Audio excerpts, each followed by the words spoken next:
अयोध्या के राजा दशरथ के 3 पत्नियां और 4 पुत्र थे। राम सभी भाइयों में बड़े थे और उनकी माता का नाम कौशल्या था। भरत राजा दशरथ के दूसरी और प्रिय पत्नी कैकेयी के पुत्र थे। दूसरे 2 भाई थे, लक्ष्मण और शत्रुघ्न, जिनकी माता का नाम था सुमित्रा। जब राम को एक तरफ राज तिलक करने की तैयारी हो रही थी, तभी उसकी सौतेली माँ कैकेयी अपने पुत्र भरत को अयोध्या का राजा बनाने का षड्यंत्र रच रही थी।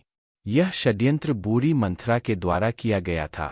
रानी कैकेयी ने एक बार राजा दशरथ की जीवन की रक्षा की थी। तब राजा दशरथ ने उन्हें कुछ भी मांगने के लिए पूछा था, पर कैकेयी ने कहा, समय आने पर मैं मांग लूंगी।